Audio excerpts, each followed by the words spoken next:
everyone! Paimon even dreamt of making the film last night. Did it keep raining? If Paimon remembers right, we're meeting at Hotel de Boer. Let's get going!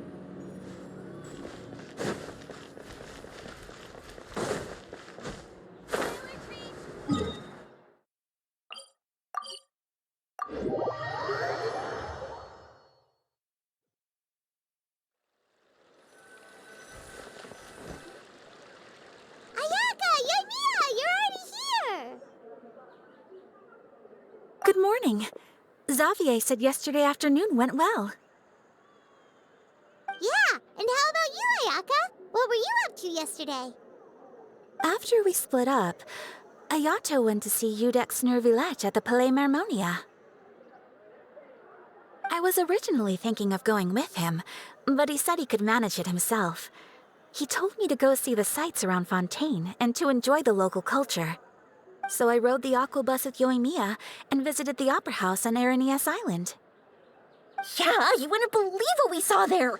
2 mechanical puppets that were dancing together! You've already seen them, right? Yeah, those 2! Amazing, aren't they? We sat and watched for quite a while. It was mesmerizing, like we could keep watching them forever. Oh, it was the same for us the first time we saw them, too. Afterwards, we went swimming at the beach. Well, diving, to be exact. It was the first time I ever breathed underwater.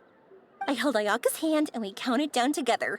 3, 2, 1, and then splash! We were beneath the waves.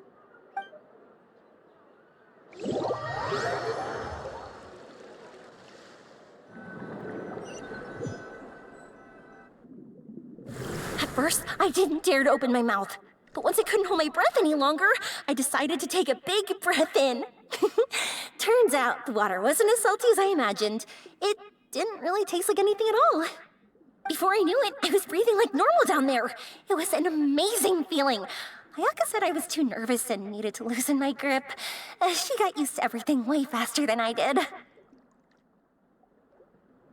I knew that the Traveler could do it, so I had no doubt we could do it too. That helped me feel at ease as soon as we dove in. The underwater world in Fontaine truly is beautiful. I love seeing the Romaritime flowers blossoming underwater, like little candles lighting up the streets at night. Yeah, and there were so many creatures that we've never seen in Inazuma. Like those fish that shimmer like a sword blade. Whoosh! Oh, and those big fish that call when they see people. Oh, you mean Hunter's Rays and Blubber Beasts. I just love the name Blubber Beast. Just wait till Pops and the others hear about this. They probably won't believe a word I say.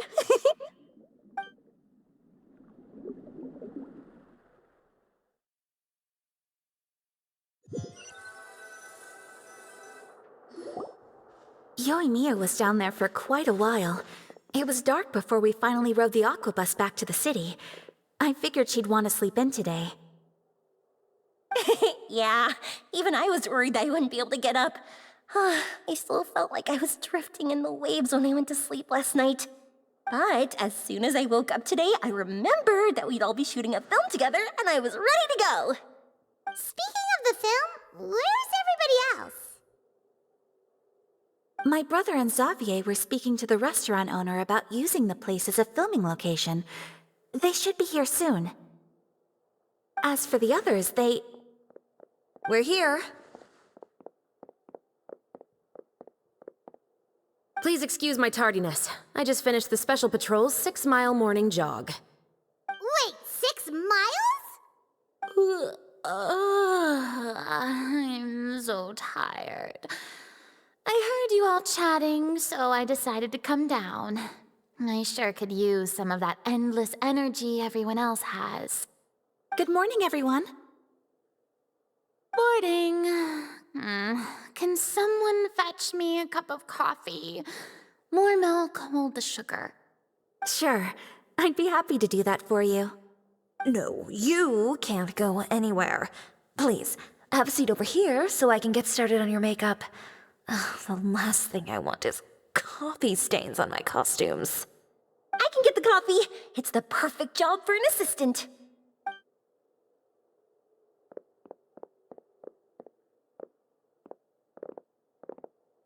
So much energy. Seriously, what's her secret? Oh, your Mia's always like that.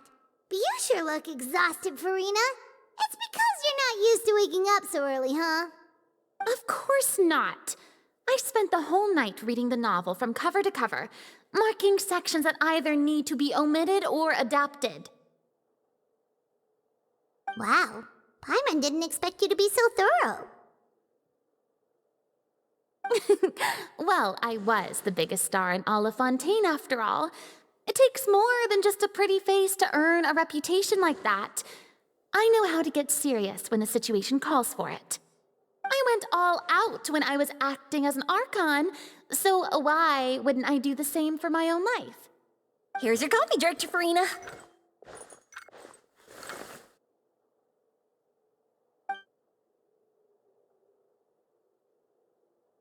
Oh, thank you.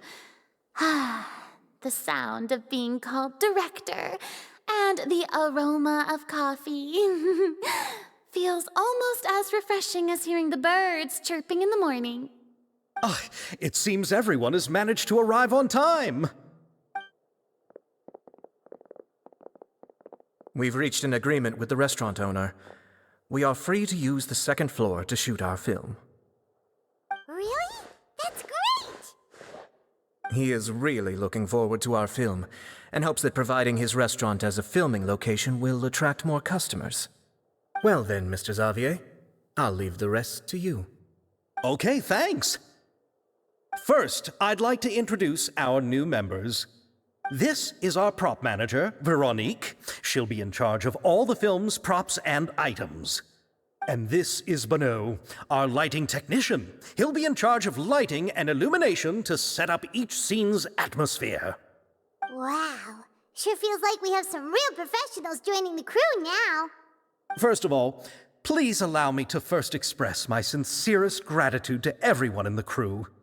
When my investor informed me yesterday that he wouldn't be able to provide the funds, I really thought that this was the nail in the coffin for this film. I had no idea that I'd find so many people willing to help me on such short notice. Thank you. Thank you all from the bottom of my heart. No need to be so cordial, Mr. Xavier. We're all honored to be a part of this. Your works made a profound impression on me when I saw them back in Inazuma. I am sure that someday, this film will be remembered as a prime example of cultural exchange between Fontaine and Inazuma. Yes, the story is the reason I agreed to join. I can't bear to even imagine what this film would look like without the very best director. Anyway, I would like to make a promise to everyone that as the producer of this film, I'll do whatever I can to ensure that everything goes as smoothly as possible. This is not just my film. It also embodies the thoughts and feelings of every person here, as well as the endless effort we are about to pour into it. So, without further ado, the Two Musketeers will officially begin filming now! You may take it from here, Director Furina. All right, listen up, everyone.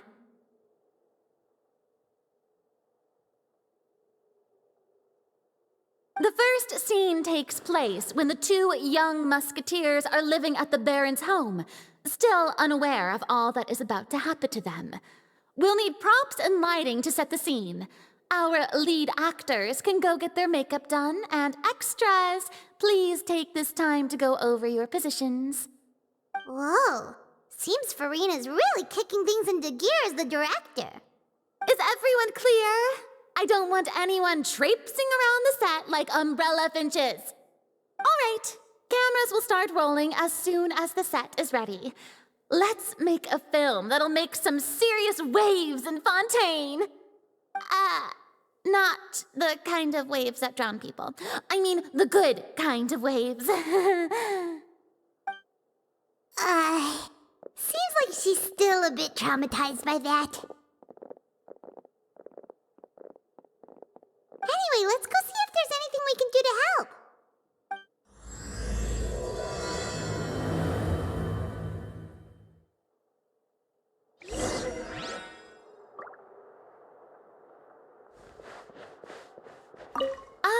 don't need any help here. Why don't you try asking someone else?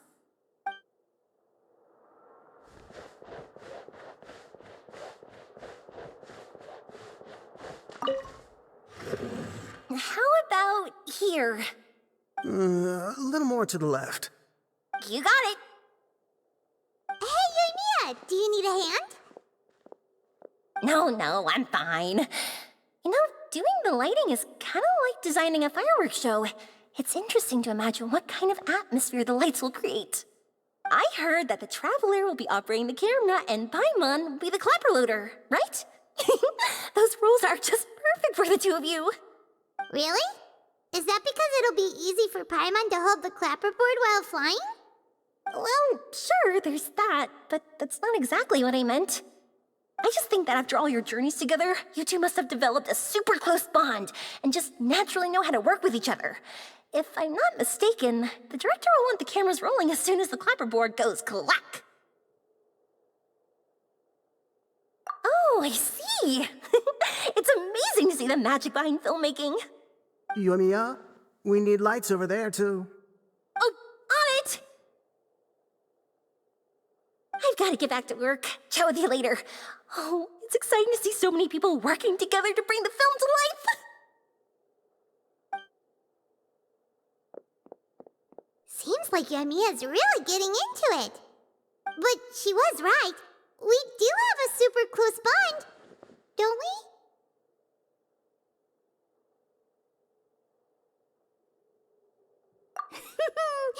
Paimon's really happy to hear that.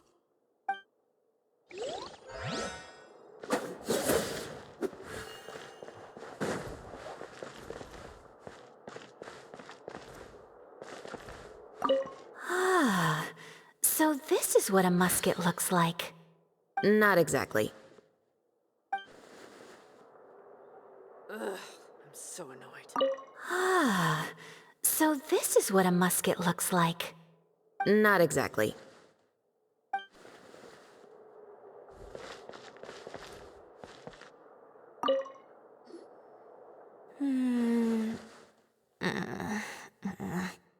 Ayaka has mentioned you to me before. She said that you two were great friends when you were kids. No talking. I'm thinking about how to do your eyeshadow. Ah, yes. To help me really look the part.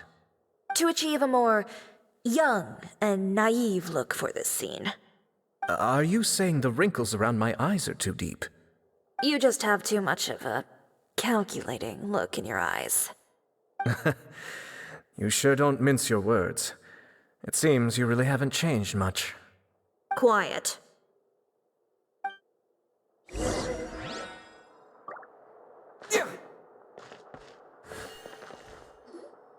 So this is a real musket?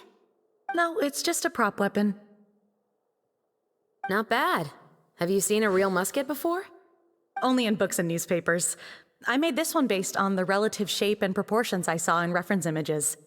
When we're filming, some special gunpowder will be applied around the muzzle, which will help create the flash and smoke effects of a real gun being fired. Which means it'll be up to the actors to portray the recoil. That's right. The sound effects for gunshots will also be added in post-production. Thank you, Veronique. I think I know where to start now. However, the musket's gears and firing pin could still use some work. Adding some wear on the metallic components will make them appear more realistic. Also, be sure to rub the muskets with some oil each time before we start shooting. That'll give the impression that the firearms have been well maintained. Good point. You seem to know a lot, Miss Chevreuse. I assume you use these types of firearms on a regular basis? Yes, I perform routine maintenance on my weapons every day. Just like we as people need to eat and sleep, muskets need to be cleaned and maintained. I also perform similar care for my sword every day, and familiarize myself with its shape and weight, to the point where it feels like a natural extension of my body. Yes, this way, our weapons will never betray us in the heat of battle. Yes, well said. It seems we have the same philosophy on this topic. Oh, sounds like they found a common interest to talk about. Though these props differ from the muskets I use, I can still give you some pointers. Good. I look forward to your instruction. First and foremost, never point the weapon at anyone, regardless of whether it's a real or prop weapon or whether you're holding it or it's on the table. This holds for any time when you're not actively engaging an enemy. Okay, understood. When aiming the musket, extend your arm so that it's level with your shoulder, and use your eye to look down the weapon's sights. Like this? Not bad. Now, try saying your lines. This is the end of the road for you. Good. Now turn your body a little. That way, you'll give your enemy less of a target to work with. And relax your shoulders. Here, allow me to demonstrate. This is the end of the road for you. Huh. Excuse me, Miss Chiori. Director Furina, there's something I wish to discuss with you. Oh? What is it? Like this? Yes, much better.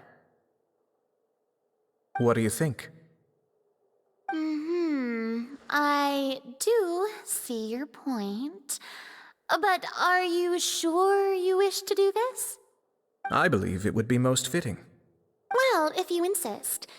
All right, I understand. Miss Ayaka, Miss Chevreuse, could the two of you please come over here? Huh? What's going on? Are we gonna start filming now? Let's go see. What is it? I have a question for you, Miss Chevreuse. Would you be willing to play the role of a musketeer? What? To clarify, I would like to turn over my role to Miss Chevreuse. But brother... Don't worry, Ayaka. I actually view this as a good thing. I was becoming troubled trying to set aside some time to speak to the staff at the Palais Mermonia. I would like to have some conversations about the cultural exchange between our two countries, and I've heard that the bureaucratic process here can get rather complicated. Now, I will be able to focus on my work. Besides, you also know that I'm not really one for public performances. Are you really sure? From a director's point of view, I also felt like the relationship between the two musketeers in the original story could be improved. The older brother in the story plays the lead role with his overbearing character, but this causes his character to overshadow that of his sister, and the theme of the two supporting and relying on each other isn't conveyed very well. But if we were to change the siblings to two sisters of a similar age, then that aspect of the story might come through more clearly. Also, I've seen you instructing Ayaka. That cold and dignified personality is exactly what we need for the older musketeer. Of course, even with all these insights, the decision should still be made by Miss Chevreuse. Chevreuse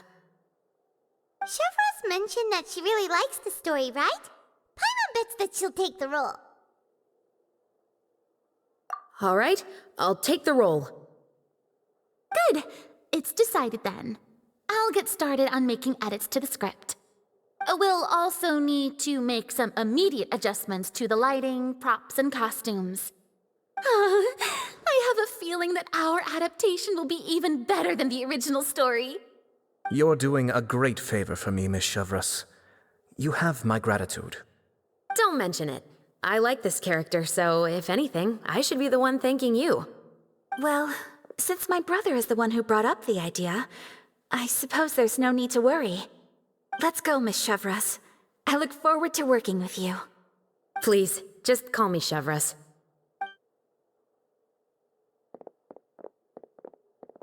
Seems like you're really going out of your way to solve the problem I was having with your makeup.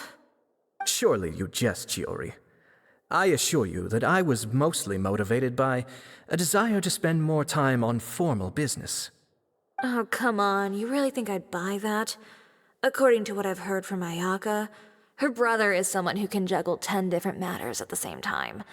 I'm sure you have other reasons for backing out. Perhaps. Ayaka always said she wanted to go out and see more of the world, just like the Traveler. But I feel that she needs not only to see other nations, but also to make some different kinds of friends. I think it would be harder for her to make new connections with me constantly by her side. I would like to give her some space. All right, go on. Spoil her some more. Ayato, it's too bad you're stepping down from the role. Paimon really wanted to see you act as a musketeer.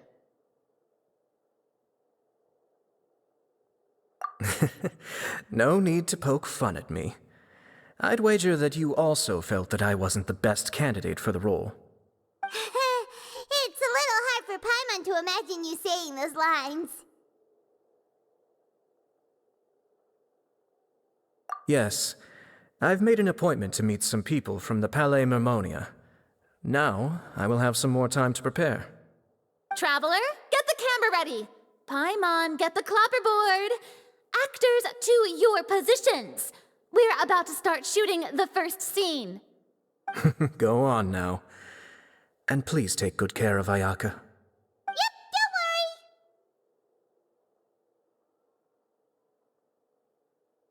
Thank you. I look forward to seeing the film when it's finished. All right, now that we're all here, let me help set the scene for everyone. The first scene takes place when our two main characters are still living at the Baron's estate. They've been ostracized and verbally abused by others in the household, but they still have no idea why. We want to capture how naive and innocent they are, despite their pain. Chevreuse will be playing the role of the older sister, Tulip, and Ayaka will be the younger sister, Iris. Be sure to get close-ups of the main characters at the right moment. Silence on the set! Lights! Camera! Action! Let's go! Tulip, Mother's been out for quite a while now. Perhaps she went to pick some flowers on the way home. You know how she loves flowers. Iris, Tulip, I'm home. Mother, you were out for so long, we were beginning to worry about you. I'm sorry, but I'm back now, safe and sound. Here, I brought your favorite treat, apple turnovers. Mother, what are those bruises on your hand?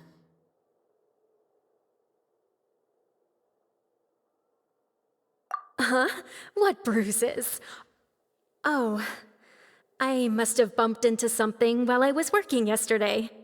But I didn't notice them this morning. Then perhaps they're from when I accidentally tripped when I was out just now.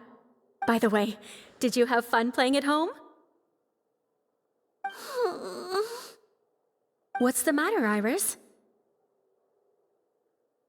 Well, we've realized that no one really wants to play with us. They even took Iris's doll and spat at us. And they even called us names. They said we were... Shh. It's all right. Don't worry. Girls, listen to me. It doesn't matter what anyone says. Don't listen to them. No one can define you with such words. You both have wonderful lives ahead of you. Just like your names. You will both blossom like beautiful flowers. Maybe your time to blossom hasn't quite come yet, but one day, you two will bloom more beautifully than anything else. Don't let the soil you're in now ruin your future beauty. Understand? My dear daughters. And cut! Not bad. The actors' emotions were all on point. Let's keep that take. Also, if our clapper loader could avoid shouting at the start of the scene next time. Oh, got it. Great. I was a little worried that my nerves would get the better of me. What about you, Chevreuse? I felt fine. The lines weren't too difficult at all. Seems like Furina must have adapted the role nicely. You two were great. I couldn't tell it was your first time acting in a film. You should have more confidence. Thank you for your encouragement. Positions, everyone! We'll move on to the next scene after we try a few more camera angles.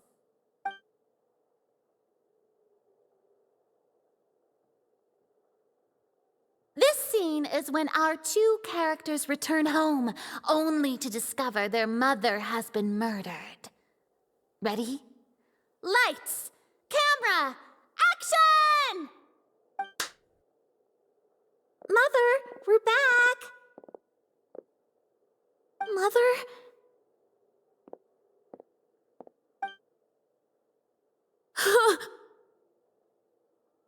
What's wrong, Tulip? Iris, stay away! Huh? Why? What's... Mother! Mother... She's... Huh? There's poison in this cup. Huh? I could have sworn I've seen this kind of cup before. Those aristocrats. They didn't even try to cover up their actions.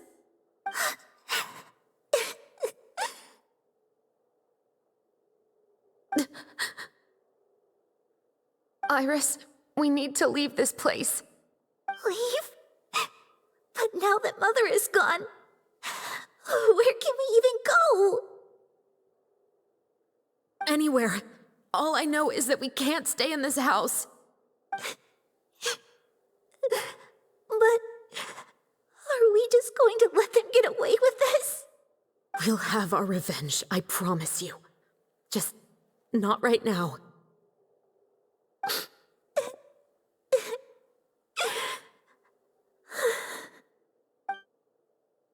Come on, let's go. No, wait. We can't just leave Mother here like this. At least let me leave this rose with her. That's why we went out in the first place. To buy her this flower. All right. Goodbye, Mother. We'll avenge you. Someday. And cut! Beautiful! Great performance! Oh my, you're so amazing, Ayaka! And were those real tears I saw? How did you do it? I was surprised too. Thank you for the kind compliments. Actually, as soon as Director Furina said action, I told myself not to think about anything. I just felt the weight of the moment and became the character. It's quite similar to practicing the art of the sword. You clear your mind and focus only on what's happening in front of you. Ayaka's performance was amazing. Have I discovered an acting prodigy? Pipe down, everyone! We need to move on to the next scene!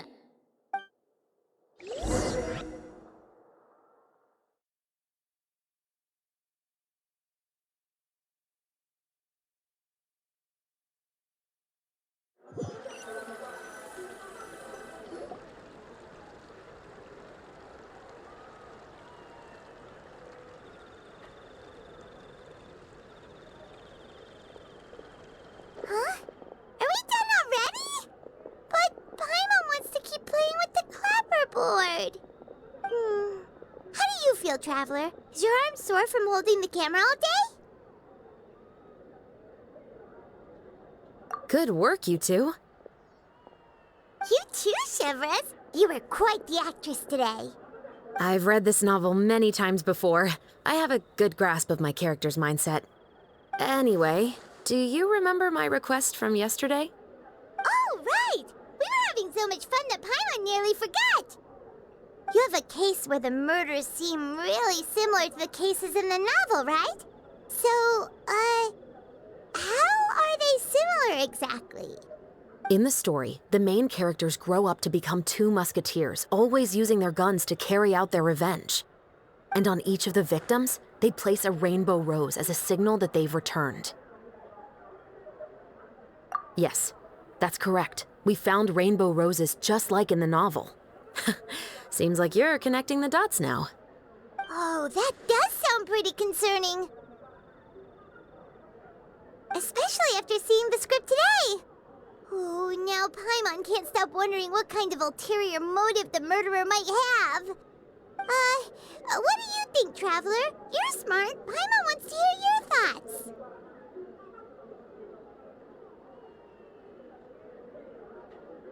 Good. On behalf of Fontaine's Special Security and Surveillance Patrol, thank you for your dedication to justice. There's no time to lose. We should start investigating right away. Follow me. Huh? Right now?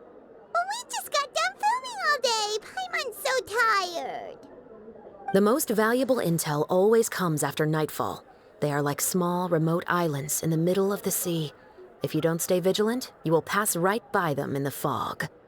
That's how one of my favorite books always puts it, at least. So, where are we going right now? Let's start by checking out some workshops that sell mechanical components. If the culprit is making their own weapons, it's very likely that they'll visit those sort of places.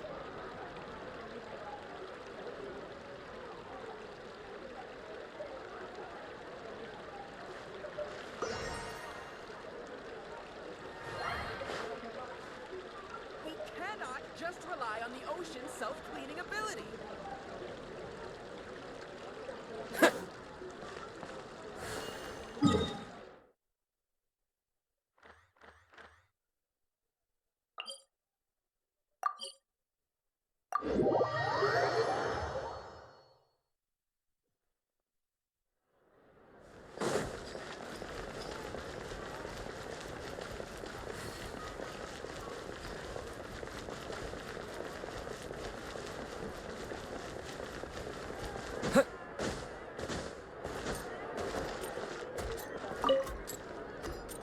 Welcome to LeChaux's Clockwork Workshop. How can I help you? Hello. I'd like to know if anyone has purchased some special components lately. Special components? Sorry, could you be more specific? I mean the kind of components that aren't typically used for clockwork toys, but for firearms. Huh? For firearms? No, we don't sell those sort of things here. Don't misunderstand. I'm not here to cause any trouble. We are merely investigating a case, and we're hoping that you could cooperate.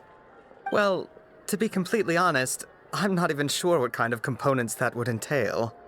Has anyone ever purchased components here as an individual rather than on behalf of an organization? We have a lot of customers who buy toys, but those who buy components are all regular customers who buy in bulk on behalf of their organization. Is that so? I understand. Thank you for your cooperation.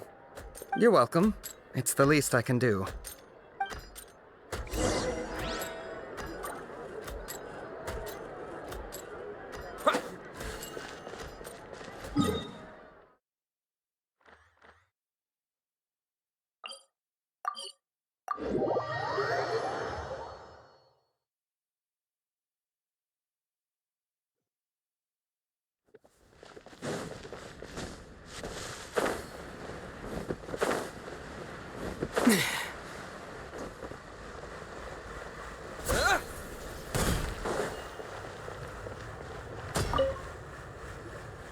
Oh, hey, Chevreuse.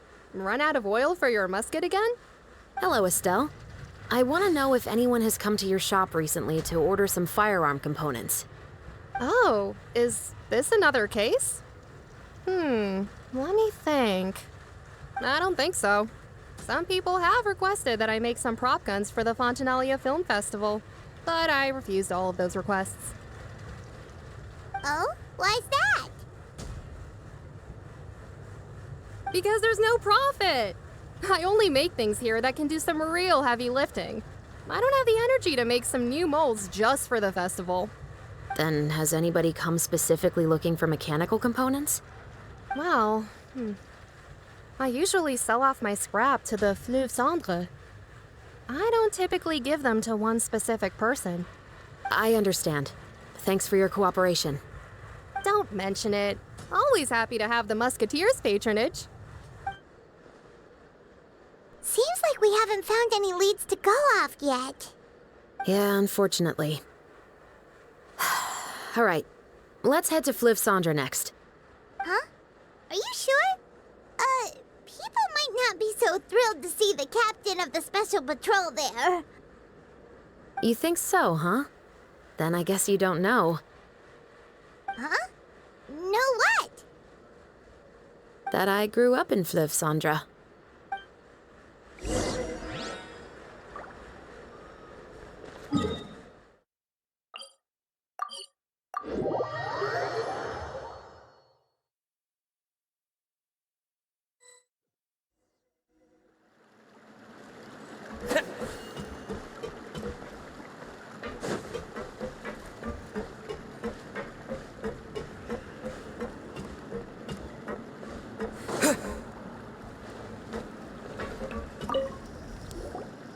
Hello, I'd like to ask some questions. I don't know anything. Don't worry, I'm not here to arrest anybody. You say that now. It's the truth. Here, take this as my guarantee. Wait, did Paimon just see what she thinks she saw? Is the captain of the special patrol bribing a citizen? Seems you're different from the other guards. What do you want to know? Have you heard anything related to Muskets in Fliv Sandra lately? Anything at all? Muskets, huh? All I know is that about 2 weeks ago, we started hearing some loud noises at night. So loud that it's been waking me up. Were they gunshots?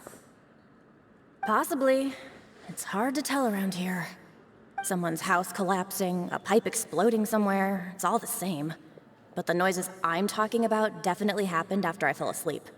Do you know where the noises were coming from? I don't remember clearly. Is it that you don't remember, or that you need to think about it some more? You tell me. Then please, think about it some more. She's giving her even more Mora! The noises came from the end of the southern waterway. I came out and had a look for myself when I wasn't sleeping well, but I didn't dare get too close. That's all I know. All right, I'll take your word for it. Thanks for the pâte de fruits.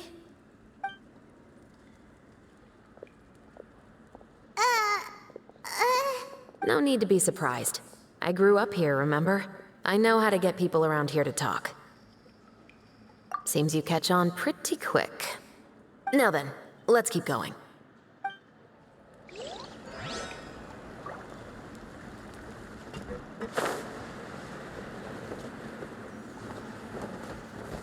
Adventuring underground is way more fun than I thought.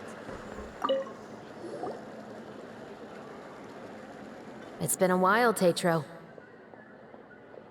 Please, just get on with your request. I want to know if you've heard anybody talking about muskets lately. Information isn't free, you know. I've heard that bandits have been extremely active in the countryside recently, and they've been affecting the delivery of goods to Poisson. I can allocate some more manpower to help out with that problem. What do you say? You're still as helpful as ever. One of our men got drunk at dinner about a month ago and lost his gun. 3 days later, it turned up in the corner here. What's weird about that? He just forgot where he put it, right? This is Fliv Sandra, my friend. Anything of value left in the tavern won't ever make it to the next day. But that gun turned out to be an exception. It didn't get any new wear and tear on it, and didn't even appear to have been fired. We were quite mystified as to what could have happened. I suspect it came back because the weapon was already known to the guards. You mean, a criminal was afraid the Marechaussee Phantom would use the shot marks to track them down? Maybe. But if that's the case, the culprit really took great care to avoid getting caught. I didn't say anything about a criminal. In Fliv Sandra, knowing who was killed is as easy as knowing what clothes you're wearing today. It's the guy living in the east side, isn't it? I've never liked him. Every time he's here, he just orders a drink and sits there with a nasty look in his eyes. So, who was the one who lost the gun in the first place? Don't bother. Even if you ask, he wouldn't admit to owning a gun to some strangers. Not to mention the captain of the Special Security and Surveillance Patrol. He's right. I know you grew up here, Chevreuse. Even though you're on good terms with the Spina, you've still been gone too long. Not many people know you here now, and a lot of people don't like the Special Patrol. I know. So take my advice and don't show your face too much around here. It's for your own safety. I'll come and go as I please, and I'm afraid I'll be appearing more often due to my work. All right. Don't say I didn't warn you.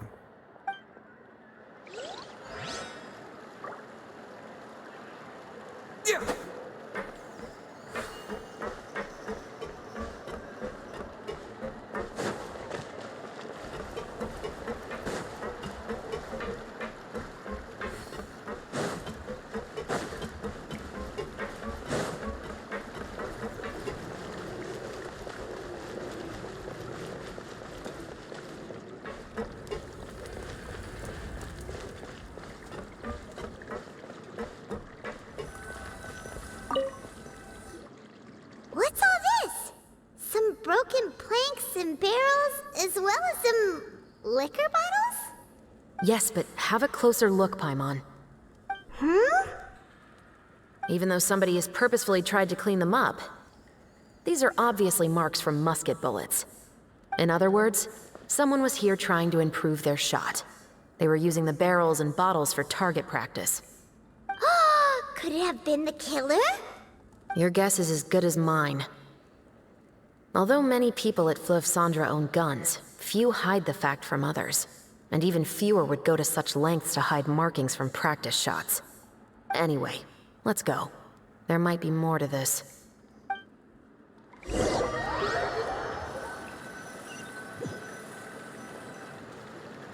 Seems like that's all we'll be able to uncover for today. Paimon feels like we managed to learn a lot more here than up on the surface. Yes. Assuming that everything we found is indeed connected to our suspect, then their timeline was probably something like this. A month ago, our suspect found a gun and took it home to disassemble it. Once he'd figured out its mechanics, he brought it back. In the following weeks, he used some parts to create his own makeshift musket, and took it to the Fleuve Cendres for target practice. Then, a few days ago, he found his target and carried out the murder. Once the deed was done, he left a rainbow rose on the body, just like the scene in the novel. That all makes sense to Paimon, but we're still no closer to figuring out the killer's identity. The deceased was a resident of Fleuve Cendres. It's said that he was a poor, solitary man. Yeah, that's also something I'm trying to figure out. If we are indeed following the novel, and there's a story behind the murder, then this murder should be an act of vengeance. But according to our investigation, the deceased didn't have any enemies. He was no saint, but no one's heard of a rival who hated him enough to shoot him dead, much less care to leave a rose on his body. What message is the killer trying to convey, and to whom exactly? We've thoroughly investigated that possibility. He claims to have spent the whole day at the Opera House on the day of the murder, and the staff there have confirmed his account. Okay, so he has an alibi. Not only that, he lacks a credible motive as well. He has a family of his own, and both of his parents are still alive. I've looked into his records. He was adopted at the age of 6, and all the proper procedures were followed. There are also records of him at an orphanage before then. In the story, the mother of the 2 musketeers was murdered after the children turned 10. Of course, he could have changed the children's ages, but I don't want to assume anything without evidence. More importantly, I've also had a chat with him in person. He didn't seem like the kind of person who would pull the trigger to kill a man. Then, what should we do now? We have all this new information, but it doesn't help us move forward. Investigations take time. I didn't expect us to catch the culprit in just a single day. How about this? Let's spend the next few days filming with the crew. We can continue the investigation once we're done with the film. I'm sure that given time, new leads will present themselves. Wait, but weren't you saying Intel is like small, remote islands in the middle of the sea just a moment ago? Wouldn't you just miss them if you were to stop looking? Ah, but the book had more than one reference to the islands, Paimon. Oh? What else did it say then? As long as you spend enough time sailing through the fog, you'll eventually come across an island.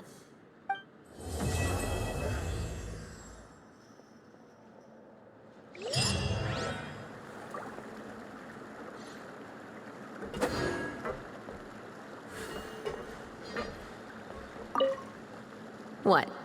Never thought that the captain of the security and surveillance patrol could come from the Fleuve Cendra? Honestly, I'm pretty shocked too. There used to be a time when I thought I would never be able to join the guards. But as long as you can distinguish yourself through your accomplishments and skills, you'll eventually be recognized for your worth. If you look at it another way, my life at Fleuve Cendra has actually taught me a lot of valuable skills. Skills like how to barter with criminals or how to think in their shoes. Of course, I'd appreciate it if you could keep this a secret between us.